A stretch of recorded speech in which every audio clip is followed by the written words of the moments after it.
कठिन हर राह दल दल है, अंधेरा ही अंधेरा है, घने जंगल में खोए हम, खोए हम।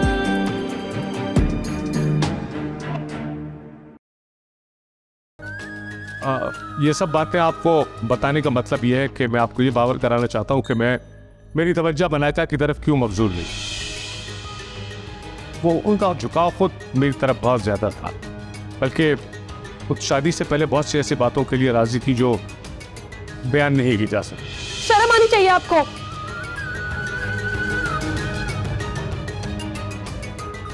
ऑर्डर ऑर्डर, आपको बोलने का पूरा मौका दिया जाएगा, प्लीज। मिस्टर महरोज, आप अपना बयान जारी रखें। जैसा मुख्तसर ये कि मलाइका कभी शादी के लिए संजीदा थी ही नहीं। इनका मकसद सिर्फ बड़ी बड़ी मराद, टापुओं और ख्वाहिशात का पूरा करना था, जबकि मैं इनसे सच्चा प्यार करने लगा था। इसलिए मैंने इन्हें शादी की पेशकश की और मैं इनसे शादी करना चाहता था। जैसा मैंने अपने मकसद के उसूल के लिए इन्हें कॉफ़ी में ड्रग मिला के पिला दी और फिर मैं इन्हें अपने फ्लैट पे ले गया जहां मैंने निकाह का सारा इंतज़ाम किया हुआ था। जैसा मैं ये बात मानता हूँ कि मैं इनके होश में आने से पहले खुद पे काबू नहीं रख पाया और इनकी मदोशी में मैंने इनको अपना लिया।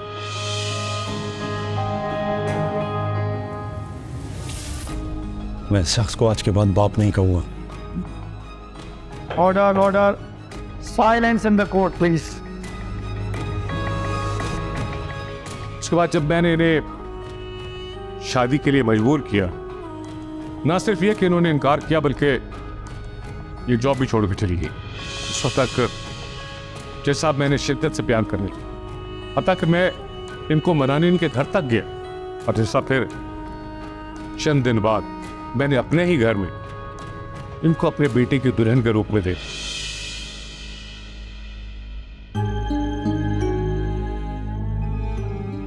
जैसा मैं अपने बेटे को इसकी असलियत बताकर अपने बेटे से इसको तलाक दिलवाना चाहता, जैसा मुझे जब ये इंकशाफ हुआ कि मलाइका प्रेग्नेंट है, मेरे लिए बड़ी हैरत की बात थी, क्योंकि मलाइका की प्रेगनेंसी की डेट हुई थी जिन दिनों मैंने इन्हें अपनाया था और अपने फ्लैट पे लेके गया। अब मेरा ये दावा है कि जिस बच्चे की ये माँ बनने वाली है वो बच्चा मेरा है, मेरे बेटे कबीर का नहीं।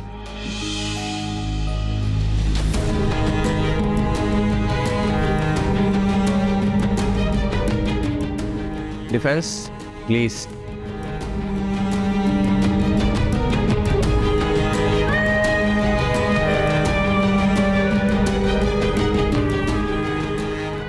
अगर आपने इस किस्म की कोई हरकत की थी तो क्या आपने ये बात मिस मलाइका को बताई थी? वैसे वकील साहब, मलाइका उस वक्त इतनी बेखुदी में रही थी कि इन्हें कुछ पता न चले, लेकिन फिर भी एहतियातन उस मुलाकात की सबूत के तौर पे मैंने कुछ तस्वीरें भी बनवाई।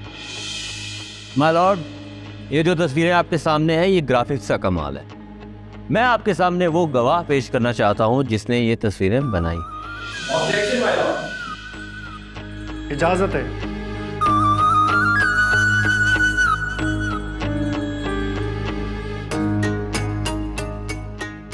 प्रोसिक्यूशन के नॉलेज में लाए बगैर डिफेंस ये गवाह कैसे पेश कर सकते हैं? और फिर ये केस फोटोग्राफ्स के असली होने या ग्राफिक से बने हुए का तो नहीं है। ये केस तो बच्चे के अदवे का है जिसकी मां मिस मलाइका बन रही है, और मैं ये अदालत से दरख्वास्त करूंगा कि मिस मलाइका का मिस्टर कबीर के साथ निकाह मंसूख कर दिया जाए। और इसके साथ ही मैं ये भी दरख्वास्त करूंगा कि मिस्टर कबीर, मिस्टर महरोज और मिस मलाइका के DNA टेस्ट करवाने का हुक्म दिया जाए ताकि पता तो चल सके कि असल में ये बच्चा है किसका। मैं ये निकाह मंसूख नहीं करूंगा। आप बैठ जाए। यह अदालत मिस मलाइका का DNA टेस्ट कराने का हुक्म देती है।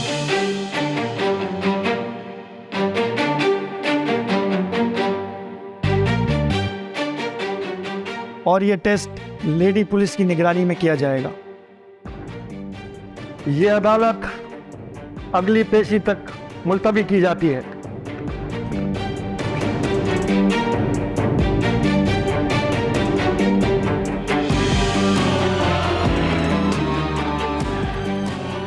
मगर निकाह में करने की क्या जरूरत थी?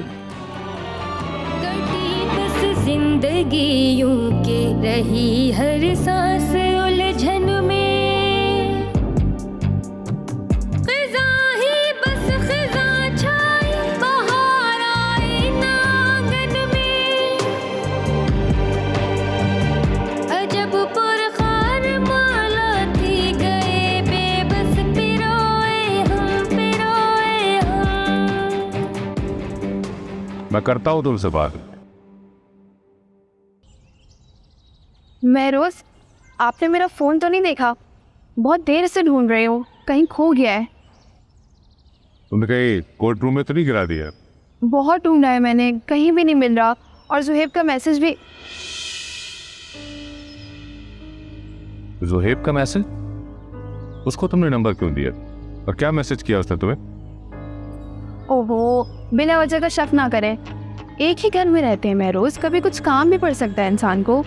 और उसी ने मांगा था मुझसे।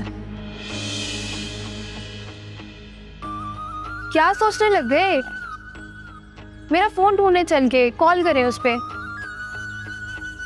मैं तुम्हारा नौकर नहीं हूँ जो तुम्हारा फोन ढूंढता फिरूं, बल्कि अच्छा हुआ कि तुम्हारा फोन खो गया।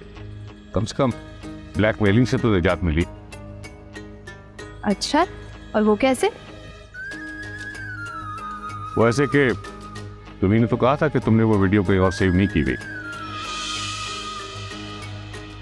झूठ बोला था मैंने। आप किसी गलत फहमी में नहीं रहिएगा कि मैंने सेफ नहीं की हुई है वीडियो। कहीं ना कहीं तो मैं उसे सेफ रखूंगी ना। बस यही झूठ पकड़ना था तुम्हारा। मैंने ये फोन है तुम्हारा, वैसे इसमें से मैंने वो वीडियो डिलीट कर दी है। मैं आपके जैसे इंसान पे भरोसा नहीं कर सकती। वैसे और क्या बताया तुमने जुएब को?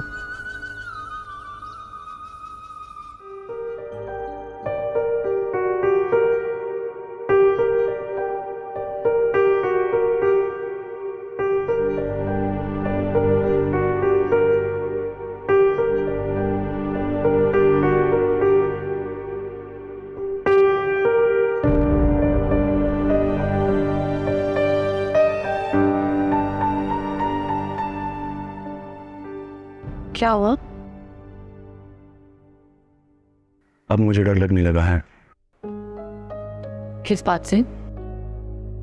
अगर पैसे के जोर पर महरोज अली ने वाकई ये साबित कर दिया कि ये बच्चा उनका है, तो महरोज अली अपनी बहू को बदकिरदार साबित करने के लिए इस हद तक गिर जाने वाले इंसान को मैं बाप नहीं कहूँगा। मुझे तो समझ नहीं आता मैं खुदा का शुक्रिया कैसे अदा करूं। मेरी बेगुनाही तुम्हारे सामने पेश हो गई और तुम्हारे बाप का मकरू चेहरा तुम पे साबित हो गया। कबीर, डीएनए टेस्ट की रिपोर्ट्स भी जो है ना नकली हैं। ये साबित हो जाएगा कोर्ट में। और रह गई बात डीएनए रिपोर्ट की, तो तुम मुझ पे भरोसा करो, वो अदालत में बहुत बुरी तरह जलील होने वाले हैं। Trust me. बस तुम निकाह की मंसूखी के कागजात पे किसी तरह भी साइन मत करना। ये बहुत रिस्की है मलाइका। अदालत ने मुझे और तुम्हें इस केस के फैसले तक अलग अलग रहने का हुक्म दिया है। मैं मिलने आता रहूंगा, लेकिन रहूंगा इसके घर।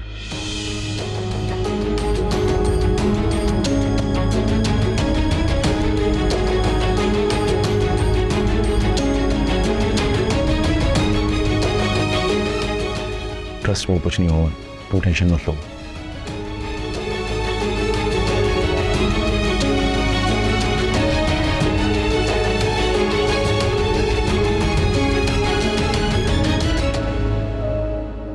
तमन्ना थी कि मुस्काए मगर दिन रात रोए हम, खिज़ा ही बस खिज़ा छाई बहार आई ना आंगन में,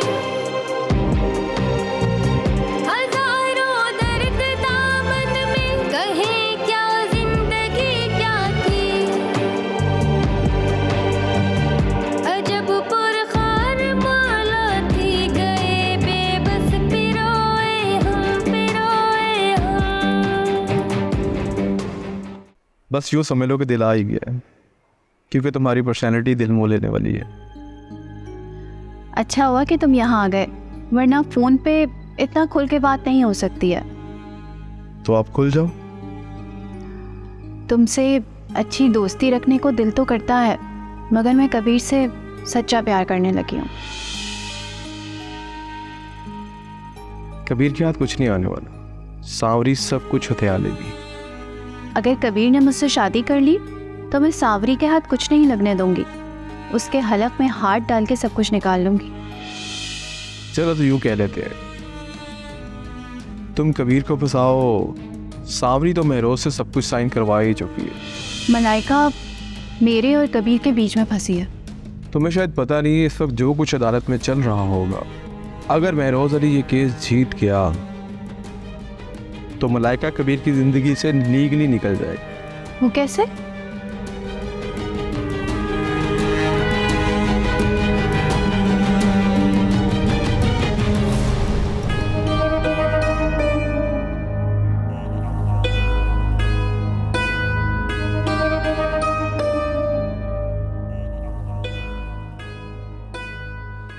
तितली, वो तितली, बेटा ऐसे उल्टे होके नहीं लेटते, सीधी हो।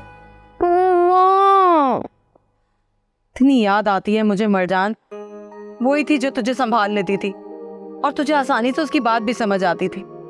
तू मेरे बस की बिल्कुल भी नहीं है बेटा। आजा मेरा बच्चा, सीधा हो जा, आजा। अम्मी, हाँ तू अभी तक जाग रही है मलाइका? कबीर तो रिस्क के यहाँ है और कल डीएनए के लिए जाना है, भला मुझे नींद कैसे आ सकती है? बस 1-2 पेशियों की बात है। मछली ने चारा तो निकल लिया है, अब सिर्फ पानी से निकाल कर उसको ज़बा करने की देर है। आप जरा बाहर चले, मुझे आपसे बात करनी है। तो यहीं पर बात करना, बाहर जाके क्या करना है? अम्मी, तितली अभी कच्ची नींद में है, प्लीज मेरे साथ 1 सेकंड बाहर तो चले। अरे इस बदनसीब को क्या पता कि हम क्या बात कर रहे हैं, क्या बोलेगी ये। तू बता मुझे, तेरे ज़हन में क्या चल रहा है? अम्मी, मैं तितली को अपने साथ कोर्ट लेके जाना चाहती हूँ।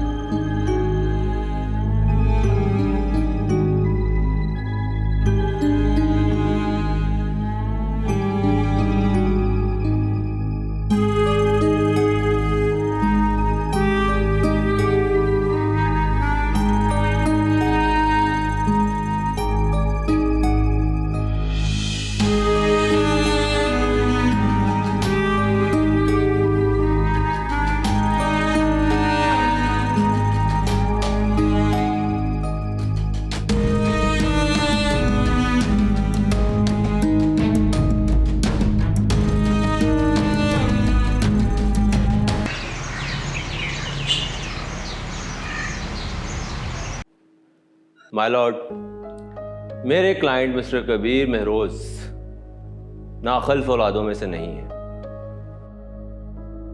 ये एक खुददार इंसान है जिसने अपनी स्टडी और गुजर बसर के लिए मुख्तलिफ जॉब्स भी की। अभी हाल ही में एक गैराज में जॉब करता था, जिसके मालिक पर दबाव डालकर मिस्टर महरोज ने इनकी वो जॉब भी छुड़वा दी। माय लॉर्ड, मेरे मुक्कल के बेटे कबीर ने अपने बाप का बिजनेस संभालने में साथ नहीं दिया, अपने बाप का बिजनेस बढ़ाने में साथ नहीं दिया, यहाँ तक कि मेरे मुक्कल ने बारहा अपनी तबीयत की नासाजगी का इजहार किया, लेकिन कबीर ने फिर भी अपने बाप के पैसे की परवाह नहीं की। तो जब तब उसने अपने बाप के पैसे की परवाह नहीं की, अपने बाप का बिजनेस बढ़ाने में साथ नहीं दिया, तो फिर क्यों इस बने बनाए तैयार माल पर कब्जा करना चाहता है जज साहब? माय लॉर्ड, कबीर महरोज क्यों जायदाद का दावा कर रहे हैं, इसकी एक नहीं कई वजूहात है। इस अदालत में इस केस के अलावा 2 और केस भी इस फैमिली के चल रहे हैं और मेरे मुक्कल कबीर ने बताया है कि जो ज्यादतियां इसके बाप ने इसके साथ की और इसकी माँ को कत्ल किया। Objection my Lord. My Lord, मेरे फाजिल दोस्त मेरी बात मुकम्मल नहीं होने दे रहे। मैं अदालत को यह बताना चाह रहा हूं कि मेरे मुक्कल ने जायदाद का दावा क्यों किया। Objection my lord. Objection sustain. Thank you my lord. Kabir Mehroz सिर्फ अपने बाप को ये जताना चाहता है कि वो उसकी जायदाद का कानूनी वारिस है।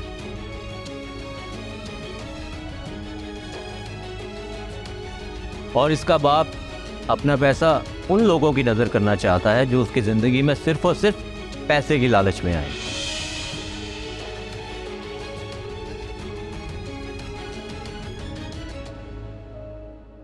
जैसा भी मेरा बिजनेस है, मेरी मेहनत की कमाई, मैं जैसे चाहूं जिस तरह चाहूं इसे खर्च करूं और जब चाहूं इसे अपनी दौलत से आग कर दूं, क्योंकि इसने मुझ पे अपनी मां के कत्ल का इल्जाम लगाया है जिसे मैं बेइंतहा प्यार करता हूं। ये सच नहीं है जज साहब, झूठ बोल रहे हैं ये। पूरी जिंदगी इनकी लड़कियों के साथ अफेयर्स देख देख कर बड़ा हुआ हूं। अपनी मां को मैंने इनकी हरकतों की वजह से हमेशा रोते हुए देखा है। इस वक्त भी इन्होंने एक नामहरम लड़की को घर पे रखा हुआ है।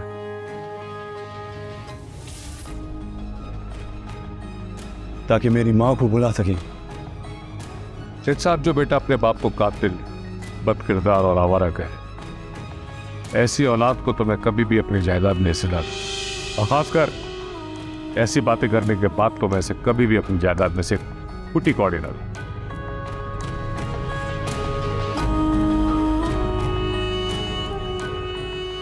अदालत का वक्त ख़त्म हो चुका है। इस केस की अगली कार्रवाई अगली पेशी पर होगी।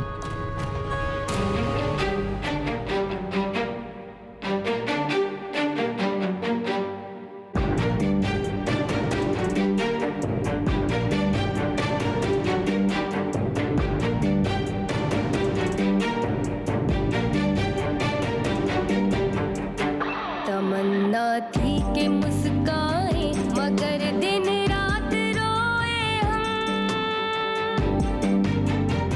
कहाँ है याद के एक पल सुकून की नींद सोए हम। निकलना भी नहीं आसान, कठिन हर राह दल दल है। अंधेरा ही अंधेरा है, घने जंगल में खोए हम, खोए हम। फिजा ही बस फिजा छाई, बहार आई ना आंगन में। हजारों दर्द दामन में, कहें क्या जिंदगी क्या थी।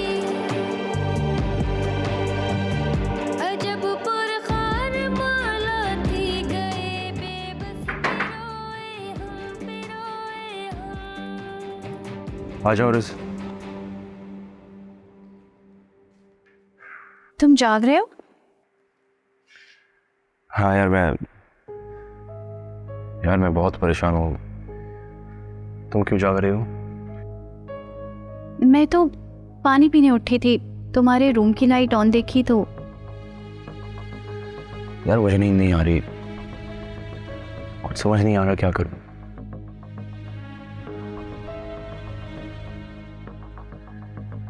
ज़हनी तौर पर बहुत परेशान हूं। कबीर, छोड़ो इन परेशानियों को। जितना सर पे सवार करोगे ये उतना ही तंग करेंगी, लिहाजा इनको एक तरफ रख के चिल करो। चिल करूं इन हालात में?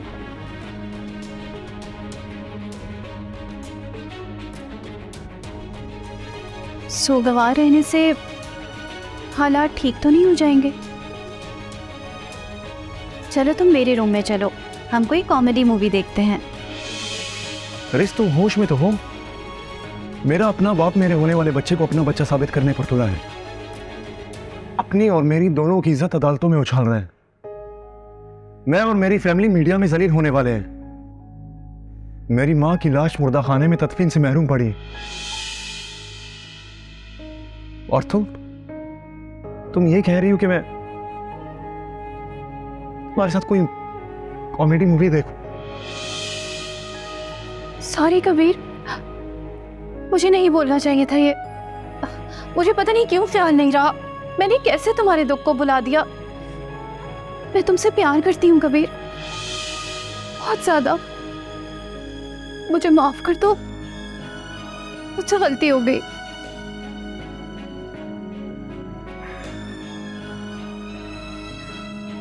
अच्छा कंट्रोल करो खुद को। मुझे माफ कर दो कबीर। अगर मैं तुमसे प्यार करती हूँ तो तुम्हारा दुख मेरा दुख होना चाहिए। मेरे प्यार में कमी है शायद।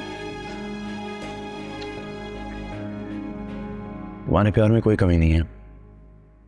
मुझे पता है तुम मुझसे प्यार करती हो, और मुझे इस बात पे यकीन होता जा रहा है कि तुम मुझसे बहुत प्यार करती हो। अब this is now the sister. तुम सच कह रहे हो ना कबीर? हाँ।